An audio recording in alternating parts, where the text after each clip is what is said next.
amigos, bienvenidos de nuevo a este programa de Finanzas para Todos en este soleado mes de mayo, demasiado.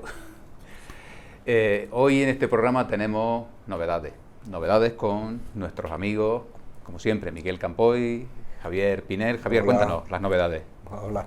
Las novedades, pues bueno, me cabe el honor de presentar a Tony Campos, Antonio Campos, Tony, amigo de todos, que trabaja en Javier Pinel Asesores desde prácticamente los inicios y se ha ganado a pulso el puesto de forma tal que es una persona para su juventud muy fogueado en muchísimos de los aspectos empresariales que ocupan a nuestros clientes. Pero si es un chiquillo. Bueno, es un chiquillo al lado nuestro, Al lado de nosotros.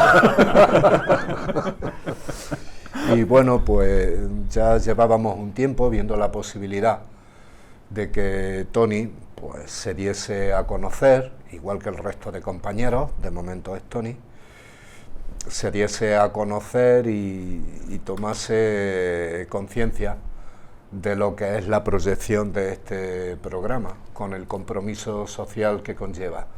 Así que muy orgullosamente les presento a ustedes a Tony Campos. Muchas gracias, hombre.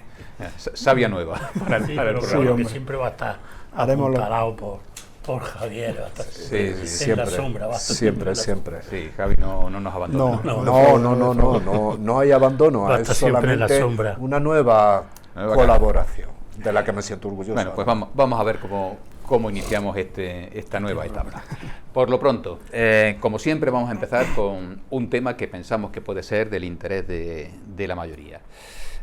Titular: ¿cómo gestionar la cuenta bancaria de un fallecido? La verdad es que la muerte de un familiar suele ser una situación muy dolorosa, pero que siempre nos sitúa en la necesidad de afrontar algunos trámites administrativos. Las semanas posteriores a ese fallecimiento son sin duda las más difíciles, pero es que además hay que sobrellevar la pérdida primero y afrontar una serie de obligaciones para poner en orden todos los trámites administrativos que quedan pendientes. Y uno de ellos es precisamente el gestionar con el banco las cuentas que la persona fallecida dejó abiertas. No tenemos que decir que quienes tienen que iniciar ese proceso son los herederos, cuyo primer paso es comunicar el fallecimiento de la persona fallecida pues, a esa entidad bancaria. Pero sobre todo en momentos tan delicados también es habitual que surjan pues, un montón de dudas: ¿qué hacemos? ¿Dónde lo hacemos? Lo que vamos a intentar es aclarar al menos las dudas más frecuentes y las más usuales. La primera: ¿cuántas cuentas ha dejado el difunto y en qué banco?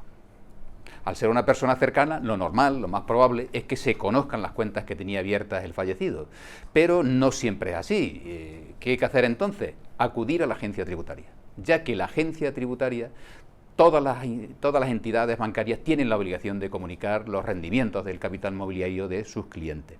Y además es que aquí también puede obtenerse información sobre el resto del patrimonio de la persona fallecida. Pues por ejemplo, los fondos de inversión, por mencionar uno. ¿Qué va a ocurrir allí? Pues que te van a proporcionar la información que hay que acreditar. Por lo menos tienes que acreditar antes, eso sí, la condición de heredero. Y eso se hace aportando el certificado de defunción, el registro de actos de última voluntad y una copia del testamento o de la declaración de herederos, si es el caso. Cerramos ese punto. Una vez conocidas las cuentas, ¿de qué tipo eran? Pues básicamente hay 4 opciones. Primera opción: que la cuenta tuviese un único titular, el fallecido. En ese caso, para disponer del saldo se requiere la autorización de todos los herederos. Segunda posibilidad, lo que se llama una cuenta indistinta. Aquí el dinero pertenece a todos los titulares a partes iguales. Y aunque un titular haya fallecido, el resto sí puede disponer de la parte proporcional sin necesidad de autorización de la otra parte. Tercera opción: que fuese lo que se llama una cuenta conjunta o mancomunada. En ese caso, los titulares sí que necesitan el consentimiento de todos los herederos para disponer de los fondos. Cuarta opción, que muchos habéis escuchado, o que tenéis en el banco una cuenta de este tipo: el autorizado en cuenta. Aquí la persona autorizada, con el fallecimiento, deja de ser automáticamente autorizada y solo le está permitido, y bueno, solo le está permitido cerrar la cuenta, porque tocar el dinero ni se le ocurra. Ya tenemos las cuentas, tenemos el tipo. Tercer dato, el saldo. Todo este recorrido no tendría sentido sin conocer cuánto dinero hay en las cuentas para empezar a hacer planificaciones para la herencia. Los herederos tienen derecho, por supuesto, a conocer las posiciones a la fecha del fallecimiento, pero es que además tienen derecho a conocer los movimientos bancarios posteriores y los anteriores, o al menos en un año anterior al fallecimiento. ¿Qué procede ahora? Pues solicitar un certificado donde conste el saldo de la cuenta, los fondos, todos los productos financieros, y ese certificado es necesario para poder hacer el cálculo del impuesto de sucesiones, y además lo puede solicitar cualquier persona que acredite tener derecho a la herencia del fallecido. Y llegamos a los impuestos, como era de esperar. Bueno, pues aquí hay que tener cuidado porque el banco puede bloquear una cuenta si los herederos no han pagado el impuesto de sucesiones, ya que en ese caso es el banco el que tiene que abonarlo como responsable subsidiario. Aunque también es verdad que solo podría retener la cantidad para el pago del impuesto. Y un dato más, ¿qué ocurre con los recibos? ¿Se sigue cargando en la cuenta? La respuesta es sí. Siempre si no existe una orden expresa en contra por parte de todos los herederos y esa domiciliación la hubiese hecho el titular en vida. Como lo normal es que tengan los recibos de luz, del teléfono, de los impuestos, pues eso se seguirían pagando con toda normalidad. Por último, para acabar, ¿cuándo se puede disponer del dinero? Pues cuando se hereda, aunque hay casos en los que se puede anticipar para los gastos de sepelio, para el pago de los trámites como ese impuesto de sucesiones, pero eso ya son cuestiones que aparte de las que hemos visto pueden ser un tanto puntuales y de las cuales habría que informarse pues, con algún gestor, por ejemplo, que están muy al tanto de qué tiene que hacerse en estos casos. Pero por lo menos hemos dado un repaso muy general para que la gente se haga una planificación de cuándo ocurre un deceso. Y preciso, esto como tú sabes, has contado la generalidad, incluso algún caso más, y está perfecto. Solamente añadir un detalle más, que es cuando se produce el tema de la herencia, hay que contar con todos los derechos y obligaciones que tiene el fallecido. Y entre ellos está uno que se suele olvidar, tiene poca importancia, vamos a ver, no suelen ser muy grandes, pero en muchos casos sí, que son los derechos de la PAC, que en el momento del fallecimiento se heredan, y al no declararlos, porque no es como el saldo de un banco que tú has mencionado, a fecha de su fallecimiento este señor tenía 500 euros en la cuenta, eso se certifica porque está ahí, pero la PAC se suele olvidar. Y ha habido algún caso, sobre todo en aquellos en los que la PAC es importante, en la que han llegado a tener problemas paralelos por no tener, porque como todos sabemos, este es un impuesto autonómico y la Junta de Andalucía sí detecta rápidamente que no se haya incluido ese dinero. Por tanto, así una llamada en general, que no se olvide añadir la PAC, los derechos de la PAC. Yo quería hacer una salvedad con lo respecto que ha hecho Sebastián, que ha dicho que el autorizado no puede hacer uso de la cuenta cuando ha fallecido el titular, lo has comentado, ¿no? Y si hace uso de la cuenta, comete un delito. Sí, claro. No nos equivoquemos luego. Que no se piense que es una faltilla de nada. Un delito grave, vamos. Entonces, yo... No, y al hilo de lo que ha dicho Javi, de esa puntualización, quiero hacer otra puntualización más, y es referente al último programa, el de la semana anterior, sobre el tema de la donación de donar dinero a un hijo. Cometimos un pequeño error que Javi me lo recordó, muy bien recordado, porque aquí en este programa somos serios y los datos tienen que estar certificados y serios. Y era sobre el plazo para la presentación del documento de la autoliquidación de esa donación de un padre a un hijo, que yo había comentado que era un mes a partir de, y no eran 2 meses, porque en Andalucía desde enero del 2022 el plazo es De 2 meses. De 2 meses. De 2 meses. Bueno, la puntualización que quede ahí. Es un detalle nimio. No, pero este programa nos jactamos de dar intentar ser datos Sí, claro. precisos y no inducir a la confusión a Muy nadie. bien.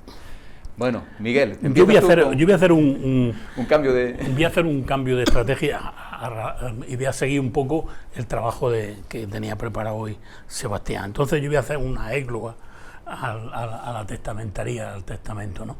Y lo voy a hacer porque el testamento es muy importante que se haga bien, aunque cuando se hace el testamento parece que ya es que te quedan pocos días y todo eso. El testamento hay que hacerlo por el bien de los herederos, ¿no? Entonces, pues hay que hacerlo con alegría y con dignidad, porque, por ejemplo, dice, bueno, el testamento es que se puede traspasar todo. El testamento de una persona que tiene una empresa, a ver a quién se lo deja a la empresa para que la empresa no desaparezca, porque todos tenemos hijos, que unos hijos son de una manera, otros hijos de otra manera, otros hijos están metidos en problemas y lo que sea. Entonces el testamentario pues tiene que hacer una de esas para que su empresa, ya sabemos muchas veces, nosotros lo hemos comentado fuera de micrófono y en micrófono, que hay empresas que cuando se va a la primera generación la empresa desaparece. A mí me dio mucha pena Casa Paco, que cerró casi un mito a nivel nacional. Las patatas fritas Casa Paco y ya tienen allí el local de se vende, ya tienen un local de que se vende las cosas, me dan pena. Entonces lo que te quiero decir es que un buen testamento pues te puede ayudar a pasar una empresa pequeña, mediana empresa, a dividir lo que tienes que heredar, es decir, un poco pensando en positivo en el testamento, ¿no? Porque el que testamenta conoce como nadie a su hijo y a su heredero, entonces pues tiene que actuar en consecuencia. Y también quería hacer una salvedad, que luego como estaba fuera del teléfono también con Sebastián y con Javier y con Tony, que a raíz de la pandemia está tan desagradable que felizmente ya estamos superando, pues ha habido mucha herencia que los herederos no han querido, han rehusado acogerla. ¿Por qué? Pues muchas veces porque el pasivo era superior al activo, ¿no? Entonces ha habido muchísimas y muchas veces, aunque no fuese el pasivo tan importante, la gente tiene miedo de coger situaciones y no poder gestionarlas bien y que se vuelvan contra ellos. Es decir, que en España, entre los países de la Comunidad Económica Europea, que más testamenta a la gente, en España concretamente es en Europa donde más testamenta la gente hace testamento a su heredero, y es una decisión muy importante, ¿no? Entonces quería hacer la salvedad a raíz de la actuación que ha hecho Sebastián, que los testamentos son muy importantes, ¿no? Hombre, cuando se hacen de alguna forma con cierta credibilidad y con cierta soltura y con cierta forma de ver las cosas, y bueno, que hay bastantes figuras en los testamentos, como está el albacea, está el administrador, está la persona que se haga el administrador, que se haga responsable. Es decir, que hay un montón de figuras que en función de que tú a quien se lo vas a dejar, pues puedes dejarlo a... Muchas veces esas figuras no están a la altura de las circunstancias, pero también es verdad que cuando son 4, 5 o 6 herederos no llueve a gusto de todos, ¿no?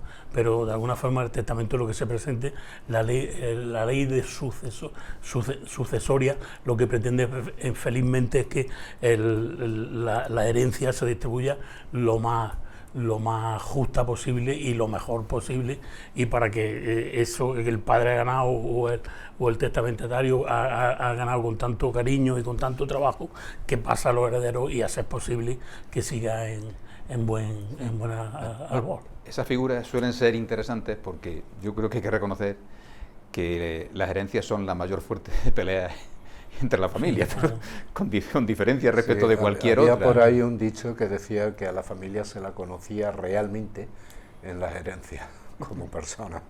Y entonces dejar bien redactado y bien claro el testamento puede ser importante a la hora de evitar que haya ambigüedades o confusiones o... Claro, o porque es que algún si tipo tú haces de... el testamento 20 años de fallecer, es que lo que comentábamos en los primeros programas que yo empecé a trabajar aquí, bueno, a colaborar aquí, es que a lo mejor esta casa vale ahora y dentro de 20 años vale menos o vale más, que ya hemos visto que entonces eso hay que hacerlo con ciertas, y muchas veces los albaceas o los administradores o los que se encargan o la figura del contador partidor que sale del colegio de abogados, pues bueno, de alguna forma ayudan a que eso sea lo más justo posible. Bueno, Tony, el estreno. Vamos estrenando. A ver, yo creo que hoy, no, además del estreno, el tema es no es que interese a mucha gente, es que le interesa a todo el mundo que nos está escuchando. Es primordial, ¿no? Me estrenas por todo lo alto. Le va a interesar a todo el mundo. Sí, bueno, pues podemos hablar de las novedades que trae la renta de este ejercicio pasado, 2022. Novedades y también recordatorios. Bueno, hay algunas cuestiones generales, por ejemplo, el plazo de presentación que empezó el pasado 11 de abril y termina el 30 de junio.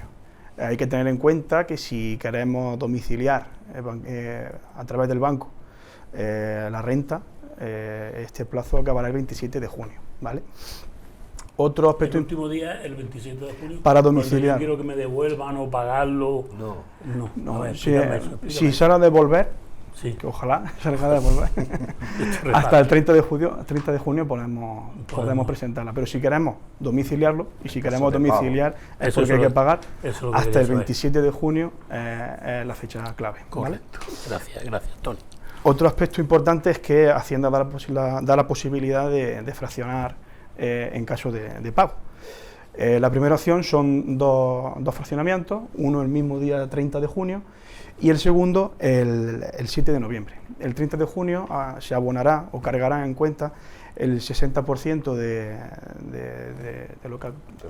la cuota de la renta y el 40% restante el 7 de noviembre. ¿Y del 40% de ese restante hay que pagar algún interés o algo? No, lo mismo en este caso no hay interés. En la segunda opción que iba a decir, que se puede decir con un fraccionamiento personalizado, podemos elegir el número de plazos, en ese caso sí hay que pagar un tipo de interés que es del 3,75%, ¿vale? Eso hay que tenerlo en cuenta a la hora de querer fraccionar la renta, en caso, ya digo, de que nos toque pagar. ¿Y si te lo piden, tienes que esperar a que te lo autoricen o automáticamente? Sí, claro, esto es una solicitud, siempre estamos solicitándole a Hacienda el fraccionamiento.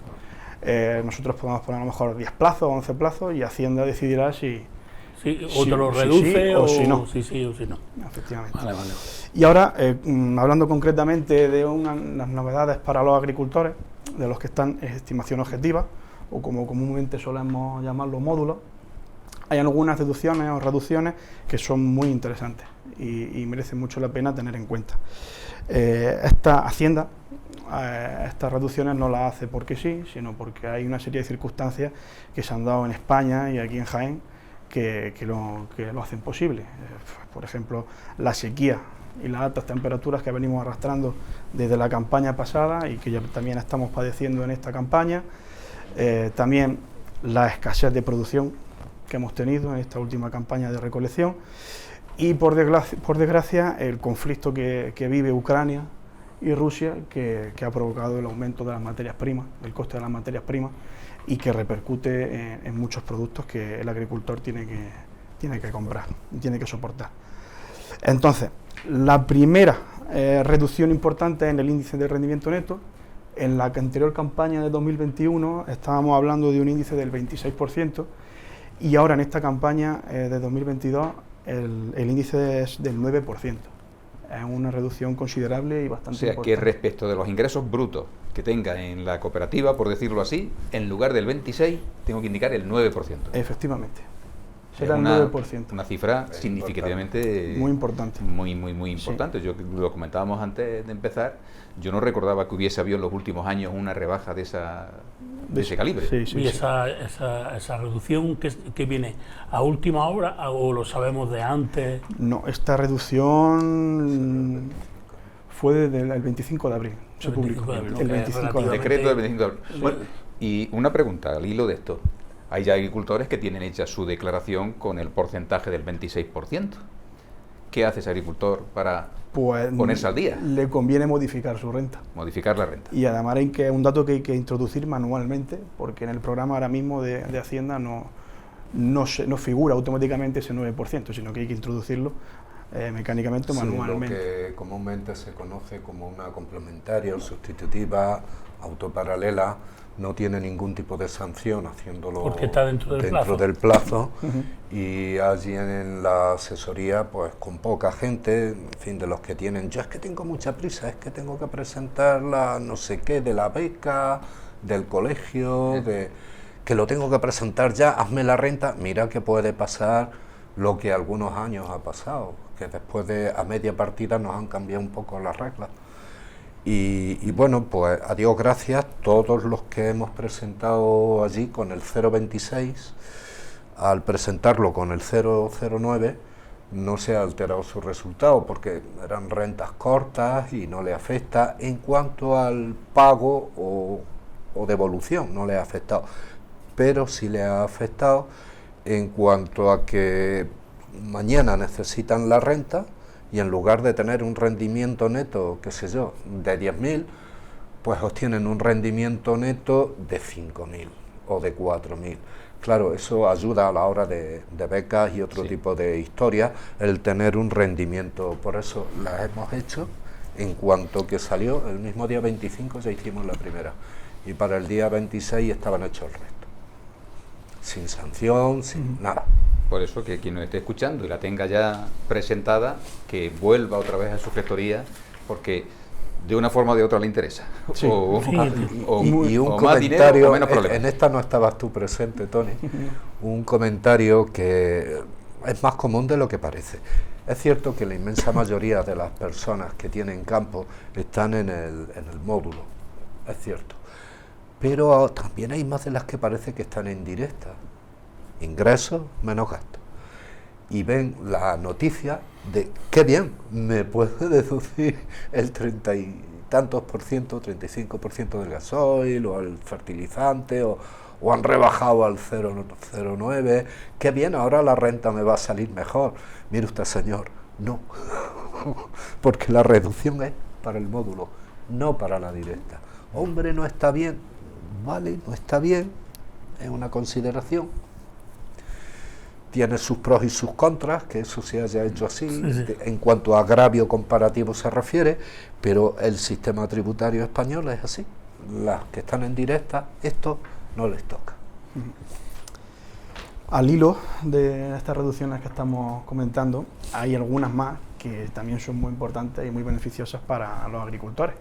Una de ellas, por ejemplo, es en el precio de los fertilizantes.